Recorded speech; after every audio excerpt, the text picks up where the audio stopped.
नमस्कार बंधु माने आपण मानक स्वागत आमर ये चैनल वास्तु टिप्स ओडिया को।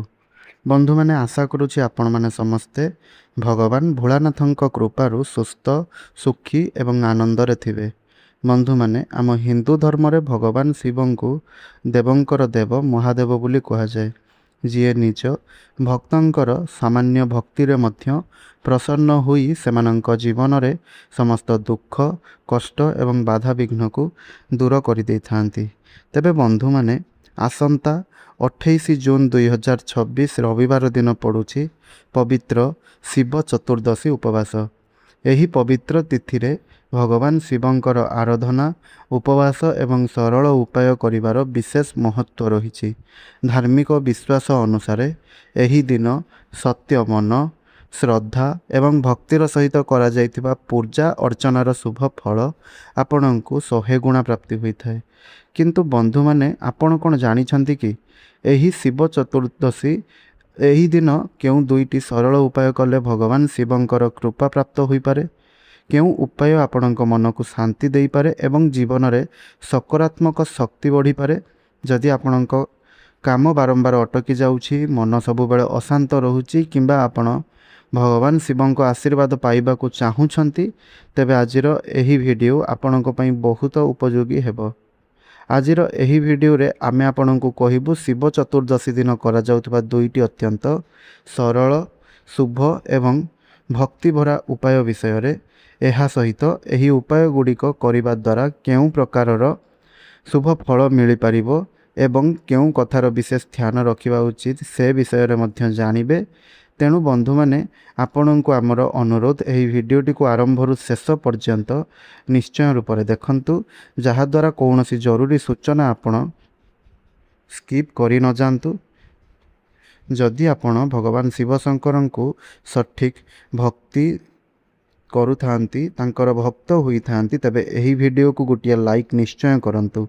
निज परिवार बंधु और प्रियजनों सह शेयर करंतु, जहाद्वारा सेमाने एही पवित्र दिनर महत्व मध्य जानी पारिबे। एवं कमेंट बॉक्स रे भक्तिर सहित ओम नमः शिवाय निश्चय लिखंतु।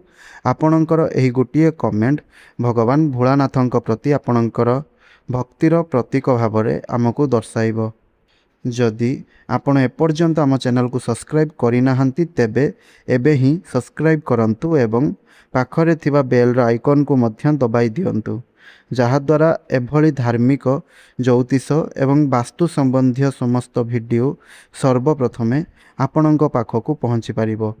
तेबे बंधु माने शिव चतुर्दशी दिन करा जाउथबा प्रथम एवं अत्यंत पवित्र उपाय हेउछि भगवान शिवंक रुद्राभिषेक एवं पंचामृत अभिषेक। धार्मिक मान्यता अनुसार एही दिन भोलानाथଙ୍କ पूजा अत्यंत शुभ और फलदायक बोली विश्वास करा जाय थाए। एही दिन सकाळु ब्रह्म मुहूर्त रे किंबा सूर्य उदय पर स्नान करी परिष्कार एवं पवित्र वस्त्र पिंधंतु। तापरे घरर पूजा घर किंबा निकटस्थ शिव मंदिर को जाई श्रद्धार सहित भगवान शिवंक पूजा करंतु।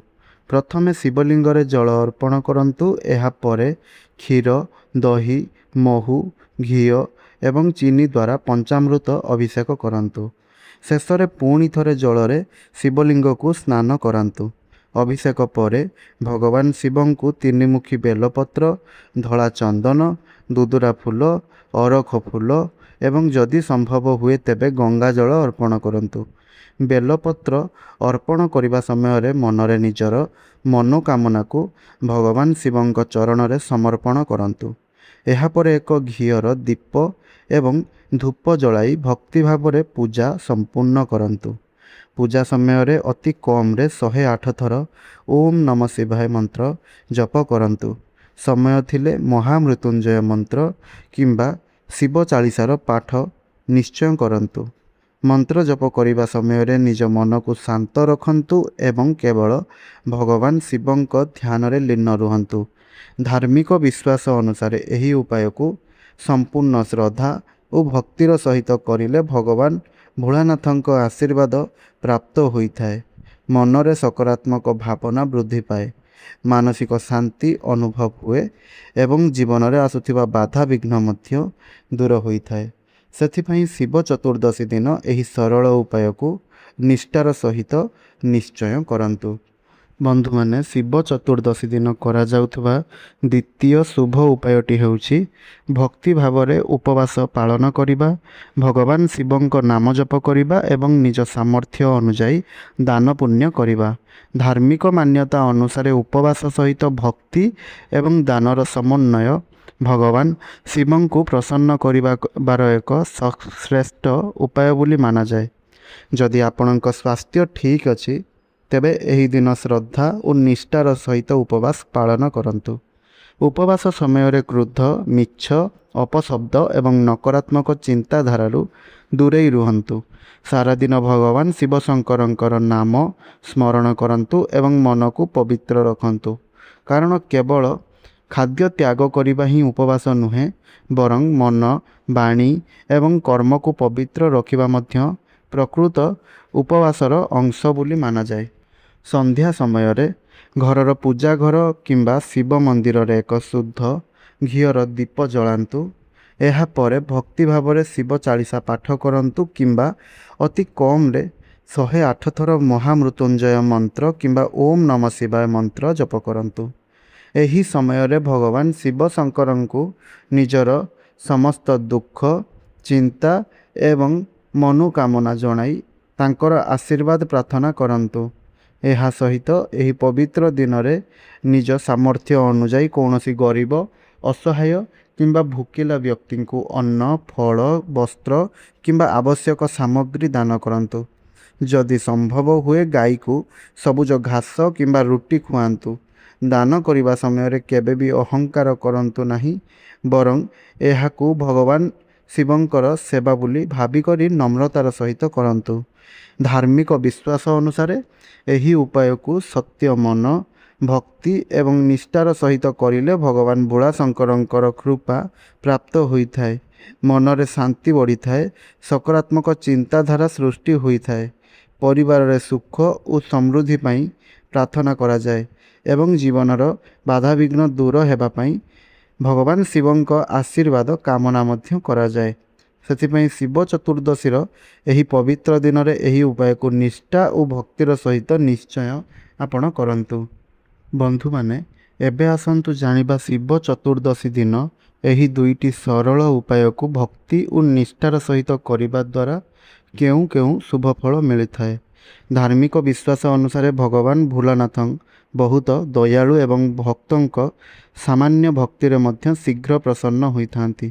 ତେଣୁ ଯଦି ଆପଣ ସଠିକ୍ ମନ, ପବିତ୍ର ଭାବନା ଏବଂ ଅଟଳ ବିଶ୍ୱାସର ସହିତ ଏହି ଉପାୟ ଗୁଡ଼ିକ କରନ୍ତି ତେବେ ଭଗବାନ ଶିବଙ୍କ କୃପା ଲାଭ ହୋଇଥାଏ। ଏହି ଉପାସନା ଦ୍ୱାରା ମନକୁ ଶାନ୍ତି ମିଳିଥାଏ, ଭୟ, ଚିନ୍ତା ଏବଂ ନକାରାତ୍ମକ ଚିନ୍ତାଧାରା କମିବାରେ ସାହାଯ୍ୟ ହୋଇଥାଏ। ମନରେ ସକାରାତ୍ମକ ଶକ୍ତି ଏବଂ ଆତ୍ମବିଶ୍ୱାସ ବଢ଼ିଥାଏ। ଯେଉଁ କାର୍ଯ୍ୟରେ ବାରମ୍ବାର ବାଧା ପ୍ରାପ୍ତି ହେଉଛି ସେହି କାର୍ଯ୍ୟଗୁଡ଼ିକରେ ସଫଳତା ପାଇବା ପାଇଁ ଭଗବାନ ଶିବଙ୍କର ଆଶୀର୍ବାଦ ପ୍ରାର୍ଥନା କରାଯାଇଥାଏ।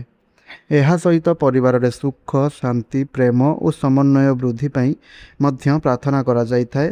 ଆର୍ଥିକ, ପାରିବାରିକ କିମ୍ବା ମାନସିକ ସମସ୍ୟାରୁ ମୁକ୍ତି ପାଇବା ପାଇଁ ଭଗବାନ ଶିବଙ୍କ କୃପା କାମନା କରାଯାଇଥାଏ। ଭକ୍ତି ଓ ସତ୍କର୍ମ ମନୁଷ୍ୟର ଜୀବନକୁ ସଠିକ୍ ଦିଗରେ ଆଗକୁ ନେବାର ପ୍ରେରଣା ଦେଇଥାଏ। ତେବେ ବନ୍ଧୁମାନେ, ମନେ ରଖନ୍ତୁ, କେବଳ ଉପାୟ କରିଦେଲେ ସବୁକିଛି ବଦଳିଯିବ ନାହିଁ। ସେଥିପାଇଁ ଏହା ସହିତ ଠିକ୍ କର୍ମ, ସଚ୍ଚୋଟତା, ପରିଶ୍ରମ ଏବଂ ଭଲ ବ୍ୟବହାର ମଧ୍ୟ ସମାନ ଭାବରେ ଜରୁରୀ। ଭଗବାନ ଶିବଙ୍କ ଉପରେ ଅତୁଟ ବିଶ୍ୱାସ ରଖି ସଠିକ୍ ପଥରେ ଚାଲନ୍ତୁ। ନିଶ୍ଚୟ ତାଙ୍କର ଆଶୀର୍ବାଦ ସର୍ବଦା ଆପଣଙ୍କ ଉପରେ ରହିବ।